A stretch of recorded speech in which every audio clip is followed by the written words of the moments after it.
all of these cannabis companies are very speculative. We're right now in the cowboy era of cannabis companies. The majority of them are not going to be here in 5 years. Right. So that's another scenario where it's very speculative. You got to find some that you think are going to be successful, and then you got to hope that regulation allows them to be successful. As long as we have this regulatory environment where they're not going to be allowed to be successful because of law enforcement, I don't really understand where we're going with them. So understand that we're still in the wild, wild west of cannabis companies. And what I really believe is that, they're going to fight. They're going to fight into the market. We're going to figure out which ones are going to be successful. And then they're probably over time going to get acquired by a larger company, most likely one of these beer manufacturers or beer distributors that actually have a market that they can just bring these cannabis companies already into. Did I tell you my thoughts on some of the cannabis plays I was seeing? When Trump was in, you had about 57 Northeast cities basically say, hey, we're not arresting people no more who on opiates. Unless they breaking into a house, unless they beating somebody up, we just aren't going to do it. These are the same cities that used to have drunk tank laws that got rid of them because, they were locking up too many of their friends. Okay. So, when I saw this, I said, well, you can't even tell me the crime stats are accurate when these men are just straight up refusing to arrest and keep in jail probably millions of people in the Northeast, right? Yeah. And so something I saw when I went to a conference is how well can you pitch a outpatient product, right? Because that's the name of the game. Like, there's certain healthcare clients that have enough money to put somebody in rehab, long-term, really, pay outpatient care, all this stuff. But then you have some people who are on cheaper insurance and they can only afford to be on methadone or outpatient care, right? They go to the therapist once a month, right? That to me was where they were pushing cannabis. Okay. For it to be some type of in the stream of you getting health care, instead of methadone, we're going to put you on this cannabis. We're going to give you this medical card and your health insurance will buy all this stuff. And the one that keeps the jails free of those ladies, because if anybody hasn't noticed the stats, the past 5 years, white women going to federal prison went up 50%. And the number 90% of the culprit is drug possession, large amount of drug possession, large pill possession.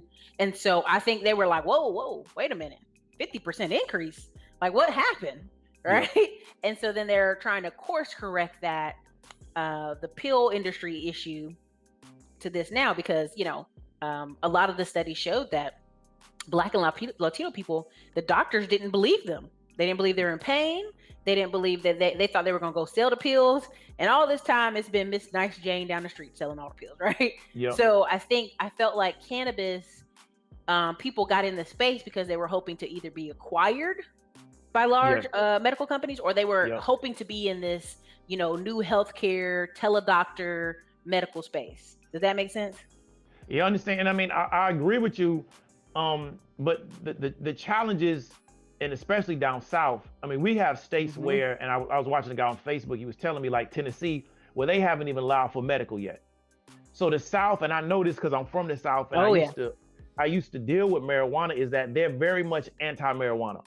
So this whole region of the state, and I'm in a state where we have a large amount of retirees. That could be a massive market for medical marijuana, for pain killing, things of that nature, nausea, appetite. So we have a massive market here, but the people that are in government don't want it, and we don't have the political power on the grassroots level to push it through.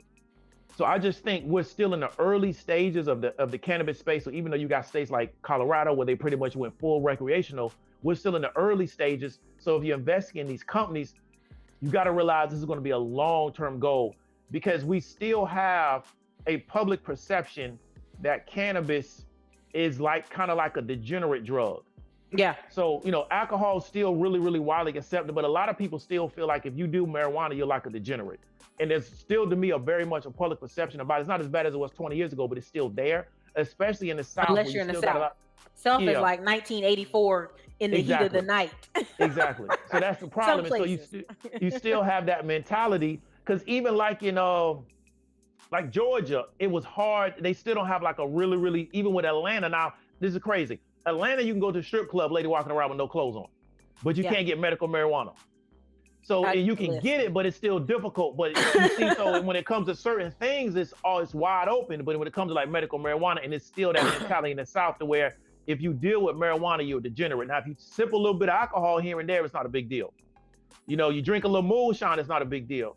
But if you smoke weed, you're like a degenerate, you're like a hippie, yada yada yada. So I think we got to get past that mentality in the South before we can really start opening this thing up. Because in other parts of the country, it's not even a big deal. Well, here's the part. Someone put in there, Illinois, New York, and New Jersey have full legalization. But you will still be stopped in your car by the police officers in those states heavy and almost beat up and abused.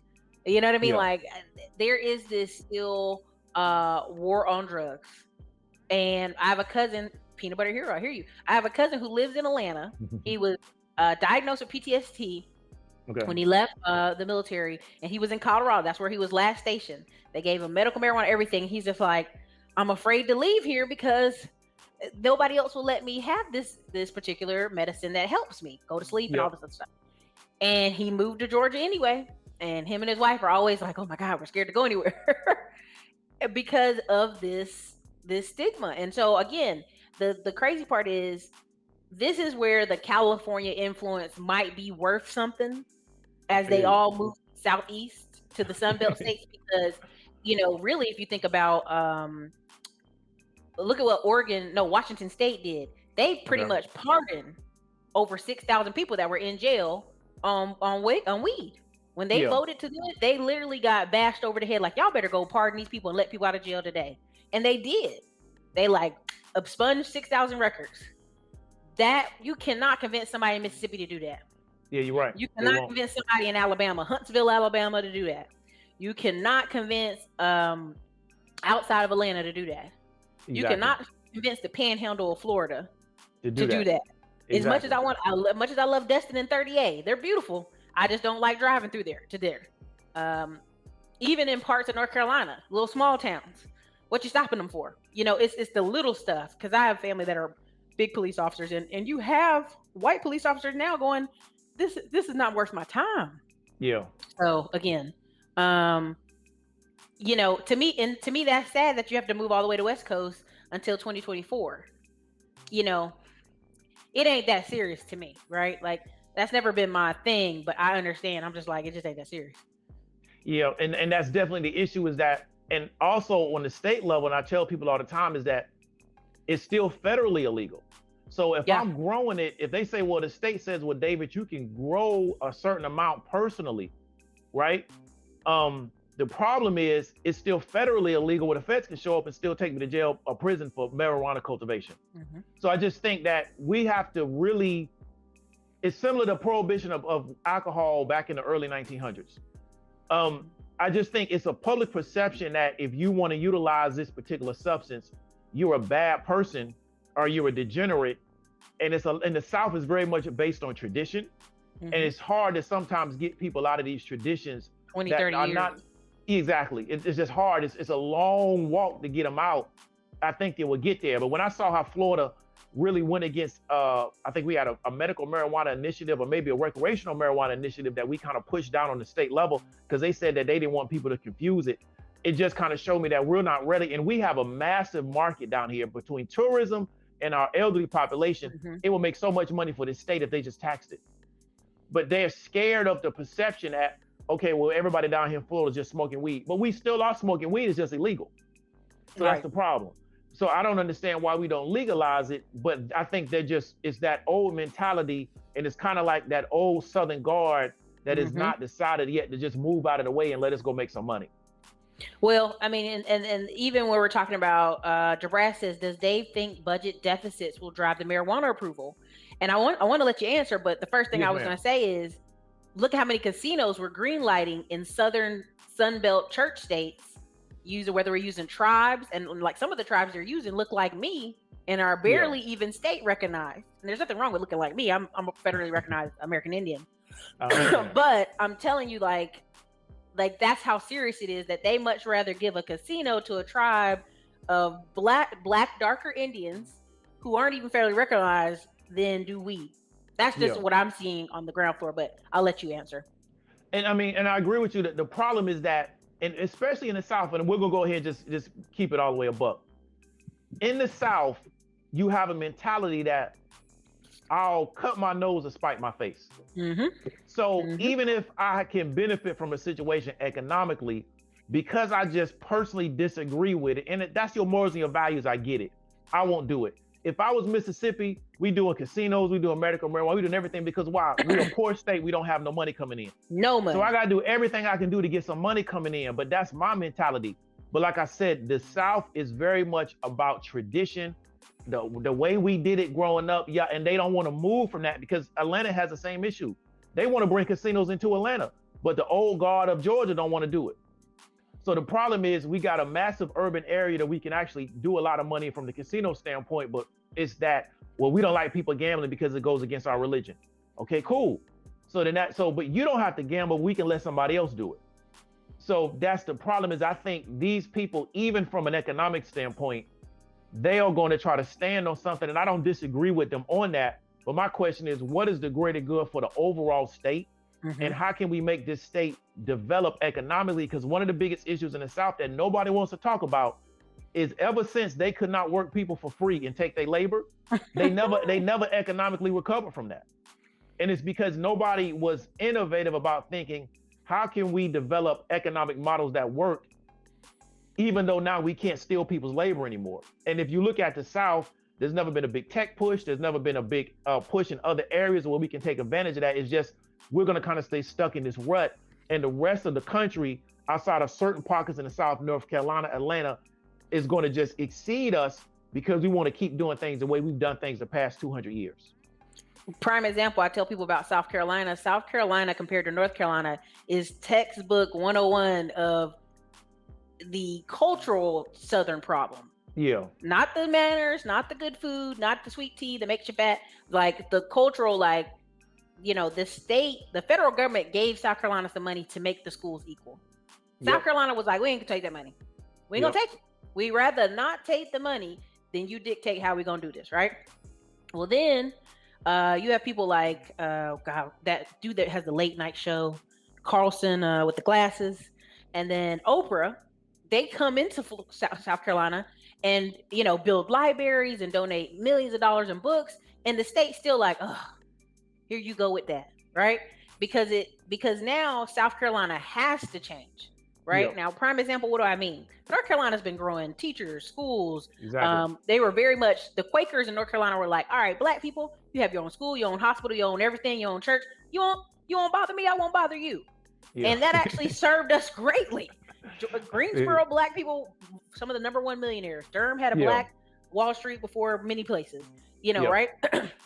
Wilmington, all these places were examples of that before unfortunate events. South Carolina instead was like, we're going to leave you over there. We're not really going to educate you well. If they force you to, we'll bust you into the city. And now, because you have an elderly population of South Carolina, that's white, and then you have a huge transplant population that is also elderly, South Carolina's like, oh crap, tourism isn't what is going to be our thing. We need medical care times 100,000. We literally have to either put, I think they said 500,000 or 1 million people through school in South Carolina to even just take care of what we have now. And that shows you I'm not going to educate, you know, you got people that can't read, that the reading levels in South Carolina are, I think, of like 5th grade. The Black home ownership is still 55%, even though that.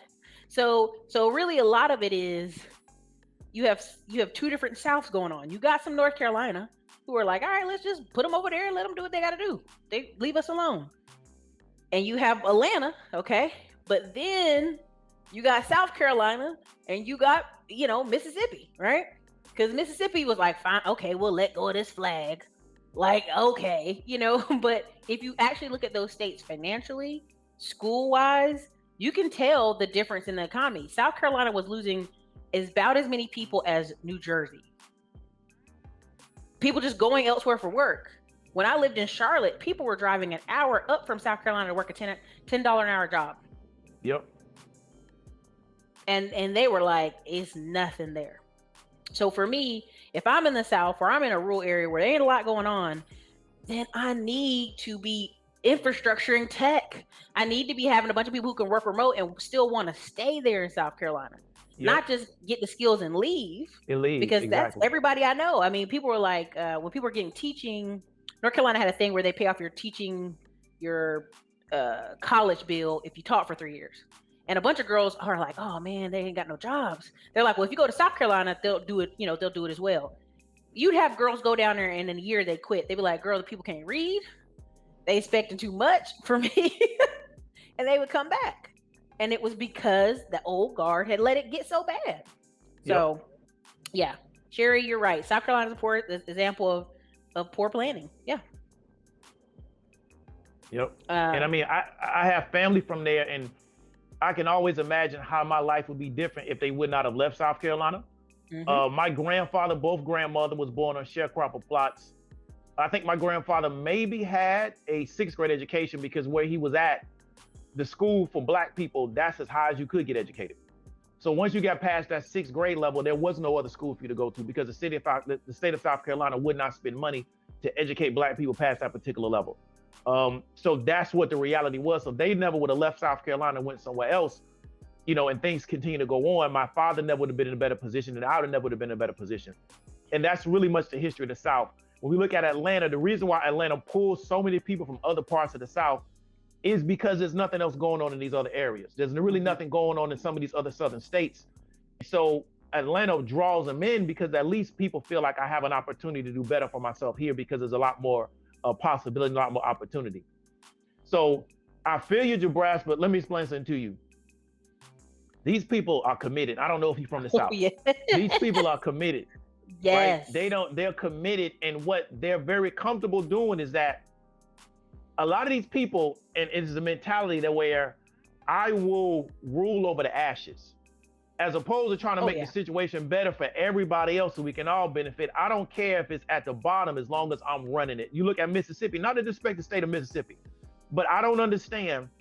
Okay, people got to understand something. Before the Civil War, Mississippi was one of the most profitable states in the whole union because of the labor that they were stealing from people, and they were able to take that labor, go sell the products produced by that labor, and then bring that money back to that state. After they were not able to utilize that model after the Civil War, they never sought the transition. They were so stuck in that hierarchy that they felt kept them on top.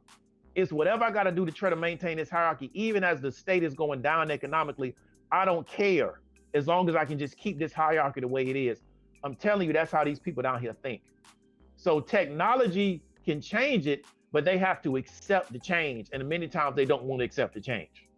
And let me clarify, when he said his grandfather only had a 6th grade education, my grandma was one of 14 on a farm. She only got to 8th grade. But back then, 8th grade, you could leave and do everything. Like my grandma did accounting, like they didn't just go, all right, you can read a little bit of book. No, they taught you everything because that was your senior year.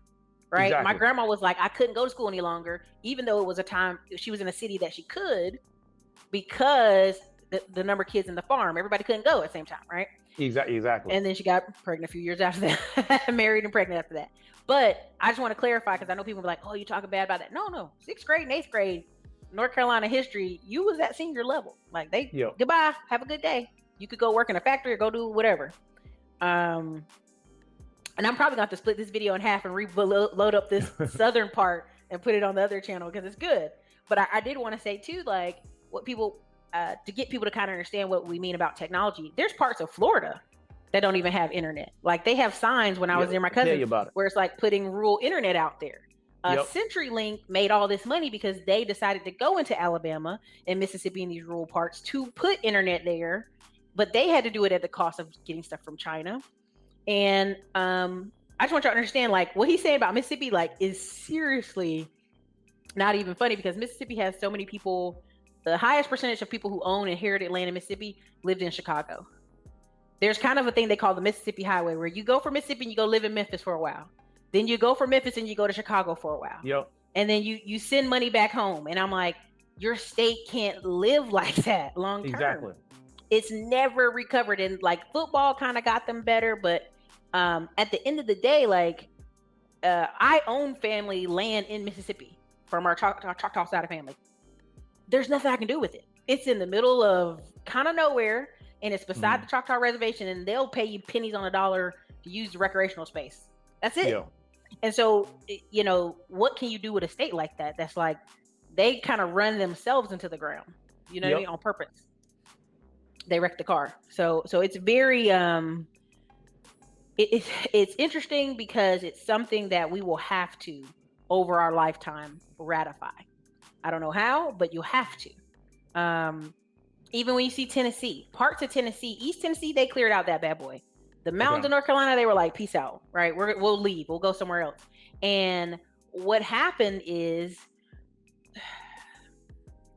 now who's coming back into those areas? It's young white people from California, it's young white people from New York, and they ain't gonna let you stay there and it be the same. Yeah. So that's why I tell people sometimes these people moving is better, right? When I be in North Carolina and you meet a man, he working all these jobs, you're like, whoa, where are you from? Oh, New York. You came down here, you see opportunity, right? So Yeah. sometimes you need the new blood to come back into the South to kind of change some things that are going on. So Yeah, definitely. Yeah, I mean, I agree with you. So let's see how it rolls out. But we do need new blood. We do need migration. But you definitely do have an old guard. Now, Florida's, you know, the Cubans was able to do a really good job of taking it over the area of Miami. But like I said, if you're going into a lot of rural areas of Florida, because Florida, again, was based on agriculture. Once the agriculture left, they didn't replace it. About Florida is that once you get outside of certain cities, it's, you just, you know, you're in the sticks, there's nothing going on. And we have to have the leadership that has decided that we want to change it. So that means bringing in medical marijuana. That means bringing in gambling. Whatever it means bringing in to change the economic situation. It don't mean that you have to indulge in it. It just means that we make money off of it for people that decide to indulge in it, and we can use those proceeds to build up our state. So if we start looking at it from that standpoint, I think we can improve it. But I mean, if we trying to run this thing like it's 1925, man, it's just not gonna work because it's not 1925 anymore. And that's very much this mentality. The South is about, you really got to understand it's about tradition, and you really got to understand the antebellum South. The antebellum South was about creating this false reality of how life was supposed to be. And when that got ripped away from them, they couldn't accept it. I mean, they kept it all the way to the 70s too. Exactly, but it was never, because if you really understand where those people came from, that's not even what they came from in Europe. It's like creating this kind of alternative world. Yeah, and then they got stuck in that, and it's like, okay, well, it's not like that anymore, but now we're gonna just stick to it. It's just real weird, but it is what it is. I'm from the South, I'm a Southerner, but I'm not one of those Southerners where I want the world to be how it was in like 1865. I'm just not into that. You know, we have a property near Charleston and near one of the islands, and people are like, oh, how can you go down there, Ericka? They have the marketplace and all this other stuff, and I'm like, that's people come there to see it. Like, I don't think y'all understand. Like, people are like, oh, we want them to do away with these plantations. They don't have any other way to make money, and people come and have weddings at these places. Exactly. I mean, you have more northern people in Ohio and Pittsburgh and Pennsylvania coming down to South Carolina to have these weddings and these plantations than you have actual Southerners. Like, we down there and kind of like, yeah, I guess. Like, we confused why you coming here, right? Yeah. So, my hope, and this is part of why I'm doing this show and doing other shows, is I think if you have, you know, right now, if I always say the math is, if you have 1 million Black people who get into tech and get into stocks and get into real estate, 1 equals 10 in the Black community. And what do I mean by that? You have that one aunt that's a nurse. Now everybody want to be a nurse. You got that one cousin that's a truck driver. Now everybody want to be a truck driver. You know, and I've met, you know, we've got one side of our my mom's family. They've got like 10 truck drivers over there. And I'm like, does any of y'all own your own truck? Like, make it make sense, right? And then you have, you know, that one family member that invests in that, and now everybody can see it. So in some ways, I've been that person because we are, unfortunately, that old Southern Black family. We own a bunch of properties left over. Everybody knows us from Big John, and your grandpa was Big John. He had the juke joint, and they are content renting $400 houses for the next 30 years from us. Yeah. Content. Got gardens growing. They don't plan on going nowhere. And it is this old Southern structure, and that's part of why I had to leave myself. I'm like, I don't want to be, you know, big Ericka when I'm 50-something years old who owns properties and the same people and they same children paying $400 forever. Yep.